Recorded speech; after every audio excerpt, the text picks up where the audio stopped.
नमल। वो फौरन तेज़ी से मुड़ा और दरवाज़ा खोला और बाहर निकला। हुनैन सामने खड़ी थी। नामुकम्मल बंद पट की वजह से वो सब सुन चुकी थी। आखिर वो इतनी खुदगर्ज कैसे हो सकती हैं कि उन्हें किसी का भी ख्याल ना हो, न मामू का, न सारा खाला का। उनको सिर्फ अपना गम याद है। वो शौकी सा कहता हुआ आगे बढ़ता गया। हुनैन सुस्त कदमों से चलती उसके करीब आई। आपको पप्पो से इस तरह बात नहीं करनी चाहिए थी। वो मुताज्जिब सा उसकी तरफ घूमा। उनके इल्ज़ाम की वजह से फारिस मामू को फांसी हो जाएगी और तुम कहती हो कि जो भी था, आपको पप्पो से इस तरह बात नहीं करनी चाहिए थी, कम अज़ कम आपको नहीं। वो कहकर मुड़ गई। सादी ने खफकी से सर झटका, मुंह में कुछ बड़बड़ाया और आगे बढ़ गया। हुनैन चलती हुई दरवाजे तक आई। ज़रा सी दर्द से अंदर झांका। जुमर इसी तरह लेटी थी, गर्दन सीधी थी। वो ऊपर देख रही थी और वो रो रही थी बुरी तरह। कभी वो अपने साथ लगी नालियों को देखती, कभी मशीन्स को, कभी सफ़ेद चादर को, कभी हाथ में लगे कैनोला को, और आंसू उबल उबल कर आंखों से गिरते जा रहे थे। कहीं कोई हल्की सी सिसकी भी निकल जाती तो वो होंठों पे हाथ रख के उसे दबा लेती। उसके लिए ये सब शर्मिंदगी की बात थी कि कोई उसे रोता देख ले। वो तो दादी की डेथ पे भी सबके सामने नहीं रोई थी, अकेली कमरा बंद करके रोई। हुनैन की आंखों में आंसू आ गए। वो काफ़ी देर वहीं खड़ी रही। उसको छुपकर जुमर को देखने की बरसों से आदत थी, मगर रोते हुए पहली बार देखा था। नुदरत और बड़े अब्बा जुमर के कमरे में थे और सादी बाहर। वो जानबूझकर जुमर के पास अंदर नहीं गया था। वो उससे नाराज़ था, मगर जुमर ने उसे अंदर बुलाया भी नहीं, एक दफ़ा किसी से पूछा भी नहीं, मनाया भी नहीं। वो खफा खफा सा बाहर ही बैठा रहा। वो आज पहले से बेहतर लग रही थी, सेहत में नहीं, जज्बाती कैफियत में। टेक लगाकर कदरे उठ के बैठी, घुंघराले बाल पोनी में बांधे, खामोश और संजीदा। सामने व्हील चेयर पे मौजूद बड़े अब्बा को उसका हर अंदाज अजियत दिला रहा था। वो दूर किसी गैर मरई नुक्ते को देखती, बज़ाहिर उन दोनों को नज़रअंदाज कर रही थी। नुसरत खामोशी से सामने के काउच पे बैठी थी। जुमर लाख अजीज से ही, फारिस उसका भाई था और वो सादी की तरह जुमर से झगड़ा करके इस पे चीख चिल्लाकर नाराज़ नहीं हो सकती थी। जहन में बार बार ख्याल आ रहा था, आखिर वो भी तो फरहाना की बेटी ही निकली, मगर वो जाहिर नहीं कर रही थी, बिल्कुल चुप, किसी न किसी मसाहलियत की उम्मीद के लिए। बड़े अब्बा ने हाथ बढ़ा के बेटी के हाथ को थामा। वो बेड के करीब बैठे थे। उनकी ज़िद पे आज उन्हें यहाँ आने की इजाज़त मिली थी। इस बेबस से लम्स पे जुमर ने चेहरा घुमा के उनको देखा। वो बहुत कमज़ोर और बूढ़े लग रहे थे, उदास भी। बेटा, मैं फारिस को जानता हूँ, वो ऐसा कुछ नहीं कर सकता। ज़रूर उसको फंसाया जा रहा है। इंटेलिजेंस ऑफिसर को कौन फंसा सकता है अब्बा? वो बेजार हुई। क्यों? क्या वो इंसान नहीं होते? उनकी कमज़ोरियाँ नहीं होती? इन इंटेलिजेंस ऑफिसर्स की फाइलों के अंबार हैं, जो बेगुनाह होते हुए भी निकाले गए, फंसाए गए, फांसी चढ़ गए। वो सबसे अलग है क्या? ठीक है, आप भी यही समझते हैं कि मैं झूठ बोल रही हूँ, हालांकि सबसे ज़्यादा नुकसान मेरा हुआ है। मैंने उसके अल्फाज सुने थे, मैंने उसकी मिन्नत की थी, वो मेरे ऊपर गोली ना चलाए, वो मेरी ज़िंदगी ख़राब मत करे। दर्द से फटी आवाज़ में कहते कहते उसकी आंखें सुर्ख पड़ने लगी थी। मैंने अब्बा उसको इतना तक कहा कि मैं उसका केस लड़ूंगी, हर अदालत में उसके साथ खड़ी रहूंगी, वो मेरे साथ ये जुल्म ना करे, लेकिन उसने फिर भी मुझ पर गोली चलाई। अगर उसने मेरी कोई खैर कबूल नहीं की तो आप उसके लिए मुझसे किसी खैर की तवक्को मत रखें। मैं जानता हूँ तुम झूठ नहीं बोल रही, लेकिन ये सिर्फ और सिर्फ कोई गलतफहमी। जुम्मन ने बेजारी से अपना हाथ उनके हाथ से निकाल लिया। वो दिल मसूर कर बैठे रह गए। आप लोग प्लीज़ मुझे अकेला छोड़ दें। जिसको मुजरिम समझना चाहिए उसके लिए आपके दिल में हमदर्दी है तो ठीक है, हमदर्दी लेने का मुझे भी कोई शौक़ नहीं। मैं जैसी हूँ वैसी ही ठीक हूँ। ऐसे क्यों सोचती हो? हम इंतज़ार कर रहे हैं। बहुत जल्द कोई किडनी डोनर मिल जाएगा। तुम्हें कभी डायलिसिस पे नहीं जाना पड़ेगा। तुम दोबारा सेहतयाब हो जाओगी। वो सपाट चेहरे के साथ गर्दन फेर कर खिड़की की तरफ देखती रही। नुदरत आहिस्तगी से उठी, उसके करीब आई और बेड की पायंती पे बैठी। मिन्नत भरी बेबसी से उसको देखा। जुमर, मेरे लिए क्या तुम अपना बयान वापस नहीं ले सकती? फारिस जेल चला जाएगा, उसको सज़ा हो जाएगी, वो बर्बाद हो जाएगा। उसने ज़ख्मी निगाहों से नुदरत का चेहरा देखा। और मैं भाभी, मेरी ख्वाहिशात, मेरा गम, उनका क्या? आप सबको लगता है कि मैं अपनी ज़िद पे अड़ी हुई हूँ। शिकायत आमेज़ नज़र अपने बाप पर डाली। लेकिन आप लोग ये नहीं सोचते कि मेरे पास ज़िद करने के लिए कुछ बचा नहीं है। मैं तबाह हो चुकी हूँ। अब फारिस बर्बाद हो या आबाद, मुझे इससे कोई हमदर्दी नहीं है।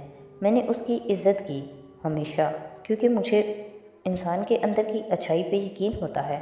मगर मैं अकालत थी। वो ऐसा ही है जैसा लोग उसके बारे में कहते थे। आप उसके लिए मुझसे कोई उम्मीद ना रखें, क्योंकि मैं आप सबकी नाएतबारी सह सकती हूँ, लेकिन फारिस को माफ़ नहीं कर सकती। वो गर्दन मोड़कर फिर से खिड़की को देखने लगी। ये एक इशारा था कि अब वो लोग चले जाएं। नुदरत शिकस्तगी से उठी, बड़े अब्बा की व्हील चेयर के पीछे आई और उन्हें लिए बाहर निकल गई। दरवाज़ा हस्बे मामूल अध खुला रह गया। दफतन राहदारी से आवाज़ें आई। नुदरत किसी से मुखातिब थी। खातून की आवाज़, फजीला आंटी, हमाद की अम्मी। वो पहचानती थी। वो आहिस्तगी से सीधी लेटी, तकलीफ़ चेहरे पे नमूदार हुई और आंखें बंद कर ली, बिल्कुल ऐसे जैसे वो सो रही हो। वाकई ये वो सुबह थी जिनमें जागते हुए उसे ऑफिस जाने की कोई टेंशन नहीं थी। कौन सी ख्वाहिश कहाँ आकर पूरी हुई थी? नुदरत फजीला आंटी को अंदर ले आई थी। जुमर की आंखों में फ़िलहाल सिर्फ अंधेरा था, मगर वो आवाज़ें सुन सकती थी। फजीला आंटी यकीनन उसके बाजू के करीब बेड के साथ आ खड़ी थी। बहुत ज़्यादा अफसोस हुआ। हम सब बहुत परेशान हैं। कोई यकीन भी नहीं कर सकता कि जुमर के साथ इस तरह होगा, वो भी इतने अहम मौके से पहले। हमारे तो सारे रिश्तेदार भी आ चुके थे। अब कुछ समझ नहीं आ रही कि क्या करें। हमाद के बहन बहनोई, पता नहीं कितनों की फ़्लाइट्स हैं, आगे करवानी पड़ेंगी या शायद कैंसिल। वो क्या हमदर्दी से रही थी, मगर अंदाज में कोई उजलत थी। जुमर बंद आंखों से सुनते गई। 2 शादियां इकट्ठी हो रही थीं। हमाद के ताया के बेटे के फंक्शंस भी साथ ही थे। वलीमा तो हमने इकट्ठा ही करना था। अब जाहिर है ये शादी तो अभी हो ही नहीं सकती। सज्जाद के फंक्शन तो कल से शुरू हो जाएंगे। अब आप तो जानती हैं, हमारी भी मजबूरी है, सबकी मजबूरियां हैं, मैं जानती हूँ। नुदरत बोली तो आवाज़ में पसपाई थी। जुमर आंखें बंद करके लेटी रही। नुदरत अब शायद उनके लिए कोई जूस निकालने लगी, मगर वो मना करने लगी। हमाद बाहर इंतज़ार कर रहा है। ऐसा करते हैं, हम वहीं बैठते हैं। इस कमरे में तो मुझे घुटन हो रही है। पता नहीं अस्पतालों में ऐसी घुटन क्यों होती है। और उनकी आवाज़ दूर होती गई। शायद वो कमरे से जा रही थी और फिर दरवाज़ा बंद हो गया। सन्नाटा छा गया, कब्र की पहली रात का सन्नाटा। जुमर ने आंखें खोली और अब कमरे में अकेली थी। खिड़की के बाहर दोपहर पहले सी ताज़ा थी, मगर अब बादल उमड़ कर आ रहे थे। बारिश जैसे बरसने को थी। वो सपाट तासुरात के साथ चित लेटी छत को देखने लगी। अब कोई भी चीज़ अफसोस नहीं दिलाती थी। सारे एहसासात मर गए थे। उसे पता था अब क्या होगा। दूसरी दफ़ा उसकी मंगनी टूट जाएगी, या फिर एक उम्मीद थी, शायद ऐसा ना हो। दरवाज़ा एकदम खुला। वो चौंकी। सोती नहीं बन सकती थी, मगर फिर उसकी ज़रूरत भी नहीं थी, क्योंकि आने वाली फजीला या नुदरत नहीं थी। उसको जुमर के पास अकेला छोड़ देने का बहुत तहकुम से कहती। जवाहरात कारदार ने अंदर कदम रखा। बंद गले के सब्ज गाउन, लंबी सफ़ेद हील, बालों का नफीस सा जूड़ा बनाए, जवान और स्मार्ट सी जवाहरात मुस्कुराती हुई अंदर दाखिल हुई। जुमर उसी बेरुखी और नापसंदीदगी से उसे देखती रही। हेलो जुमर, कैसी हो? एक फ़िलिपाइनी मुलाज़मा और एक सूट में मलबूस मुलाजिम फूलों के बड़े बड़े गुलदस्ते लिए पीछे आए और सारे मेज़ों को भर दिया। جواہرات نے آنکھ سے اشارہ کیا اور وہ باہر نکل گئے۔ ساتھ ہی شہرین کردار اندر آئی۔ اس نے لمبی قمیض پہن رکھی تھی اور کندھے پہ لمبی چین کا پرس تھا۔ سنہرے باب کٹ بالوں میں ہاتھ پھیر کر انہیں پیچھے کرتی مصنوعی مسکراہٹ لیے وہ زمر کے قریب رکی اور جیسے تعارف کروایا، میں مسز ہاشم کردار ہوں، ہم پارٹی میں ملے تھے۔ زمر نے سر کے خم سے ان دونوں کے رسمی کلمات کا جواب دیا جیسے وہ شدید کوفت میں مبتلا ہو۔ جواہرات نے زمر کی طرف اشارہ کرتے ہوئے شہرین کو بتایا، زمر یوسف پبلک پراسیکیوٹر ہے، ہاشم نے یقیناً تم سے ذکر کیا ہوگا۔ شہرین نے کچھ چباتے ہوئے لاپرواہی سے شانے اچکائے۔ جی آئی نو، ڈی اے ہیں یہ یہاں کی۔ وہ زمر کی طرف مڑی۔ سو ڈی اے، کیسی ہو تم؟ اس کو جیسے اپنے انداز تخاطب پہ خود ہی لطف آیا تھا۔ زمر نے رکھائی سے بہت اچھی کہہ کر نظروں کا رخ کھڑکی کی طرف پھیر لیا۔ وہاں دوپہر بادلوں سے سیاہ پڑی جا رہی تھی۔ آپ بیٹھیے مسز کردار، میں باہر جاتی ہوں، یہاں بور ہو جاؤں گی۔ شہرین اپنے بالوں کو پھر سے پیچھے جھٹکتی بے نیازی سے کہتی مڑ کر باہر نکل گئی۔ جواہرات بس مسکرا کر اسے جاتے دیکھتی رہی، پھر ایک کرسی پہ ٹانگ رکھ کے بیٹھی۔ کونیاں کرسی کے ہتھے پہ اور انگوٹھیوں والے ہاتھ باہم ملائے۔ مجھے بہت افسوس ہے جو تمہارے ساتھ ہوا، جس نے بھی کیا وہ… اس نے تن کر جواہرات کو دیکھا۔ جس نے بھی کیا؟ کیا مطلب؟ فارس نے کیا ہے یہ سب، اور اگر آپ اس کی وکالت کرنے آئی ہیں میرے سامنے تو پلیز اپنا وقت ضائع مت کیجیے۔ نہیں، میں تو یہ سوچ رہی ہوں کہ اس نے یہ کیوں کیا؟ کیا کوئی وجہ بتائی تھی اس نے؟ اتنی سادگی پہ زمر نے آنکھیں سکیڑ کر مشتبہ نظروں سے اسے دیکھا۔ آپ یہ کہنا چاہ رہی ہیں کہ آپ کو میری بات کا یقین ہے؟ جواہرات نے مسکرا کر شانے ذرا سے جھٹکے۔ میں جانتی ہوں تم سچ بول رہی ہو۔ اور آپ یہ کیسے جانتی ہیں؟ ہم دوسری دفعہ مل رہے ہیں۔ وہ سر گھور کر بولی۔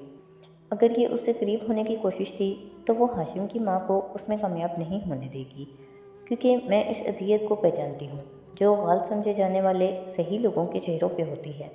زمر کی مشکوک انداز میں ابھری آنکھوں میں الجھن ابھری۔ اور آپ مجھ سے دوسری دفعہ ملاقات میں میرا چہرہ کیسے پڑھ سکتی ہیں؟ جواہرات اٹھی اور قدم قدم چلتے کھڑکی کی طرف آئی۔ باہر بارش کی ننھی ننھی بوندیں زمین پہ گر رہی تھی۔ وہ چند لمحے کھڑکی سے باہر دیکھتی رہی، پھر مڑی تو چہرے سے مسکراہٹ غائب تھی۔ اس کی جگہ افسوس تھا۔ مجھے واقعی دکھ ہے جو کچھ تمہارے ساتھ ہوا۔ کاش یہ سب نہ ہوا ہوتا، کیونکہ اس چیز نے تمہاری زندگی برباد کر دی۔ اور زیادہ دکھ کی بات یہ ہے کہ کوئی تمہاری بات پہ یقین نہیں کر رہا۔ ہاشم کے بارے میں کچھ نہیں کہہ سکتی۔ وہ کہہ رہا ہے اسے تم پہ یقین ہے تو یقیناً ایسا ہوگا، لیکن جہاں تک میری بات ہے میں تمہیں نہیں جانتی۔ ہو سکتا ہے تم جھوٹ بول رہی ہو سکتا ہے یہ سچ ہو، لیکن میں یہ ضرور جانتی ہوں کہ جب کسی کو درست ہوتے ہوئے ناقابل اعتبار سمجھا جائے تو اس کی حالت کیا ہوتی ہے۔ زمر کے تنے تاثرات قدرے ڈھیلے پڑے، مگر لہجے کی رکھائی برقرار رہی تھی۔ کم از کم میری فیلنگز آپ نہیں سمجھ سکتی۔ آپ اپنی زندگی میں بہت عیش و آرام سے رہنے والی ایک ملکہ ہیں۔ آپ کی ایک سلطنت ہے۔ آپ کو ہم جیسے لوگوں اور ہمارے مسائل کی سمجھ نہیں آ سکتی۔ جواہرات تلخی سے مسکرائی۔ اس کی پشت پہ موجود کھڑکی کے شیشے پہ پانی کی بوندیں تڑ تڑ گرنے لگی تھیں۔ میں واقعی ایک ملکہ ہوں، اس میں کوئی شک نہیں۔ میں اور میرا شوہر اس شہر کے بہترین کپلز میں چوتھے نمبر پہ شمار کیے جاتے ہیں۔ لیکن کیا تم یہ جانتی ہو کہ میں اس کی دوسری بیوی ہوں؟ زمر نے بری طرح چونک کے اسے دیکھا۔ لب او میں سکڑے۔